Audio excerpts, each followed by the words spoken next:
The game of golf is really, it's about the environment. There are those who think that, again, that golf courses are a negative attribute in our environment, but they're not. They're green spaces, oftentimes right in the middle of suburbia that is covered up with asphalt and concrete and impervious surfaces. And so you have these islands of green that harbor all kinds of biodiversity. It is not only all kinds of animal, bird, fish, and insect populations that benefit. Each day as the sun rises over Florida's nearly 1,100 golf courses, more than mowers kick into gear.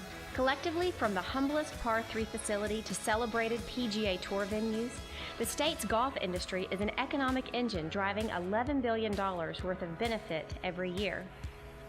This game that has grown, mown, and regrown day after day, like the best of renewable resources, supports more than 130,000 jobs. People of all ages and ability levels come together around golf. It creates community within and supports communities without, generating upwards of $380 million annually in charitable giving. These social, economic, and environmental aspects of the game are pillars of true sustainability. Golf course superintendents serve as stewards of this precious natural capital. Through education and continual training, they comply and often exceed standards required by increasingly stringent laws and oversight. Florida superintendents were the first in the nation to instigate a certification program in best management practices. Created in collaboration with scientists and regulators, this voluntary initiative speaks to what draws most superintendents to the work in the first place: a deep love of nature and the outdoors.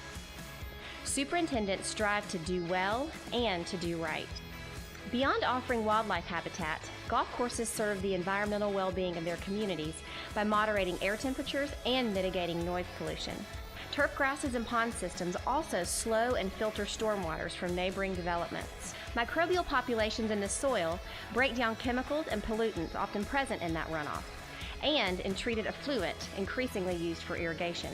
Thus, cleaner water is returned to the hydrological cycle. Historically, golf's visibility has made it an easy target for critics often influenced by emotion more than science. But there is a flip side to that visibility, and that is transparency. With few walls and the game being played by all quarters of society, the fact is, golf operates under far greater scrutiny from the inside and out than many industries. I think there's a perception in the golf industry, by the general public, that there's lots of water, lots of chemicals, lots of pesticides being, applied to the golf course. And the reality of that is it's not really true. Too much water, too much fertilizer actually promotes a lot of other problems. Which then requires pesticides to be used. In that sense, the business and environmental imperatives go hand in hand. Use of any input beyond the minimum required is simply wasted money for any golf operation. Most superintendents are really good at that balance of making sure that their inputs are to meet the plant's needs and not be excessive. They are assisted in that precision with increasingly sophisticated technology, from computerized soil monitoring to satellite-linked irrigation systems. Through that technology, constantly advancing research and education, coupled with the simple desire to do the right thing, superintendents are better positioned than ever as keepers of the green, in every sense of the word.